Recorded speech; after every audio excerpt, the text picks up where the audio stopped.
Maayong adlaw kutob sa mga nagtanaw ani nga video, dili lamang sa mga taga-Tagum, kundi tanang ginsakupan sa Nordeco.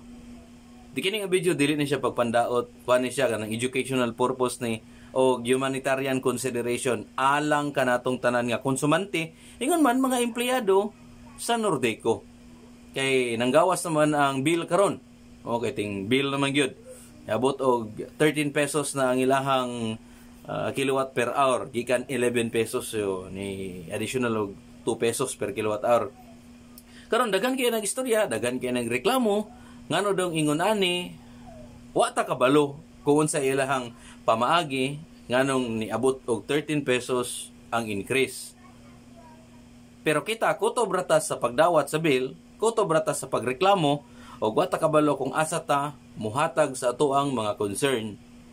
Kay usahay mas paspas man sa tuwa mo spread o hinanakit mo pagawas sa tuang feelings pinagi sa social media.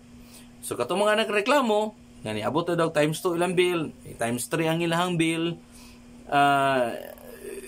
on behalf sa mga nangreklamo, ako nareklamo kay maayo naman kayo ang performance sa Nordeco.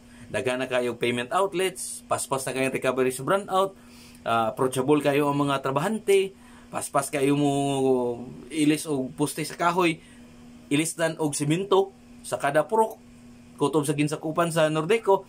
Very good kayo. Ako nareklamo na, ug wa po ko nireklamo sa increase nga naa karon. Kaya mo ang bill gikan 2,900 nahimo namang 4,700. Pero wala ko'y problema na kay less na mga brownout sa mong lugar. Nya daghan pug poste sa mo ang palibot. Kunya dili may kuan ba?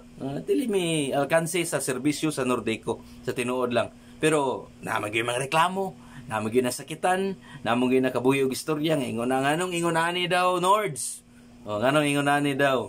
So kung ilahang mga hinanakit, ingon na nanggawas na sa social media, ako na mismo, ako ordinaryong tao ako. Muhangyo ko nga unta dili lang dayon mamutol. Tagaan og isa ka bulan lang, bisag isa ka bulan lang. Para unsa man? Para naapay panahon ang konsumante o katong nagreklamo nga mabayran ang iyahang kuryente, nga mabayran ang iyang bill, nga masettle ang iyahang obligasyon. Ana lang. Kaya kung di mo guna nimo tagaan og isa ka bulan ang iyang iha, magkuha na siya ba? Ang hatred sa iyang kaugalingon ngadto sa Nordeco, mo spread og di maayo. O imbis magtinabangay ta sa tong palibot, nag-gather na hinuon, nag-magnet na noon ka og negative energy, gikan sa imong kagalingon paungon sa ubang tao.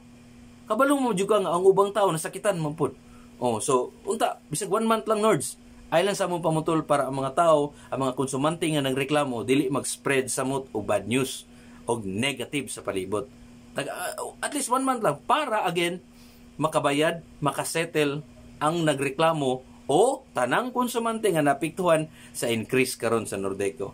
At dili ra man pod kami kay mismo trabahante sa Nordeco nag-consumption man pod na konsumo man pod na kuryente mismo mga boards of director tanan tao sa Tagum, tanan tao sa Del Norte, sa De Oro, kay Nordeco man tatanan gawa sa Carmen Panabog Davao, di ba? O samal Nordeco man na. O so hangyaw nanta nga unta dili unsa ta mamutol bisag isa lang ka bulan para naay panahon ang konsumante nga mosettle sa iyahang bill.